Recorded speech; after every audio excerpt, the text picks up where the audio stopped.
This video sponsored by BuyMode. இந்த ஆப்பில் நீங்கள் பர்ச்சேஸ் பண்ணக்கூடிய எல்லா விதமான ப்ராடக்ட்ஸும் உங்களுக்கு மிகவும் மலிவான விலையிலேயே கிடைக்குது. இதில் நிறைய ஆஃபர்ஸ் அண்ட் கூப்பன்ஸ் ப்ரொவைட் பண்ணுறாங்க.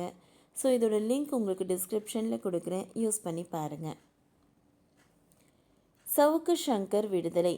ஜாமீனில் விடுவிக்க உயர்நீதிமன்றம் இன்று போட்ட அதிரடி உத்தரவு. நில அபகரிப்பு தடுப்பு பிரிவு விசாரணைக்கும் வழக்கு பற்றி தவறான தகவல்கள் வெளியிட்ட குற்றச்சாட்டில் பிரபல யூடியூபர் சவுக்கு சங்கரை சென்னை மத்திய குற்றப்பிரிவு போலீசார் கைது செய்து புழல் சிறையில் அடைத்தனர்.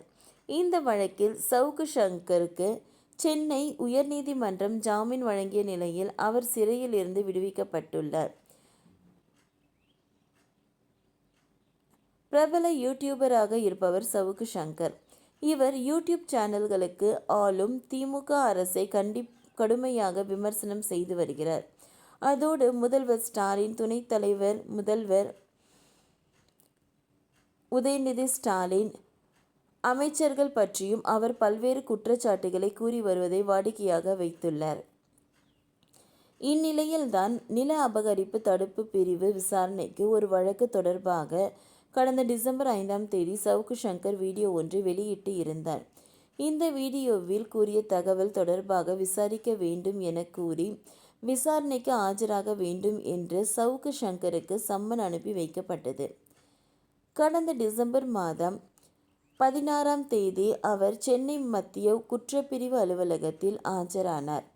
அப்பொழுது காவல்துறை பற்றி அவதூறு பரப்பியதாகவும் தவறான தகவல்களை பரப்பி மக்கள் மத்தியில் அவப்பெயரை ஏற்படுத்தியதாகவும் சவுக்கு சங்கர் மீது வழக்கு பதிவு செய்யப்பட்டது.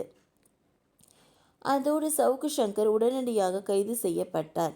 இது தொடர்பாக சவுக்கு சங்கர் ஜாமீன் கோரி சென்னை உயர்நீதிமன்றத்தில் மனு தாக்கல் செய்தார்.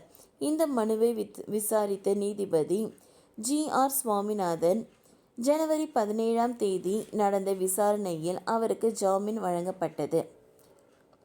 அதோடு அரசின் செயலுக்கு கண்டனம் தெரிவித்தார் நீதிபதி ஜி.ஆர். சுவாமிநாதன். இது தொடர்பாக நீதிபதி ஜி.ஆர். சுவாமிநாதன், ஜனநாயகம் என்பது முழுக்க முழுக்க கருத்துக்கள் அடங்கியது. ஒரு கருத்து ஆதரவற்றதாக இருந்தால் அது நீண்ட காலத்திற்கு நீடிக்காது.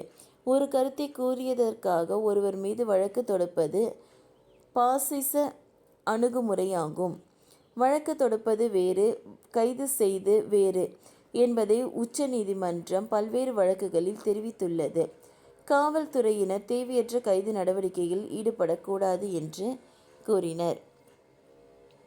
அதன்படி புதிய உத்தரவு இணையத்தில் பதிவேற்றம் செய்யப்படவுடன் சிறை அதிகாரிகள் மனுதாரரை விடுதலை செய்ய வேண்டும்.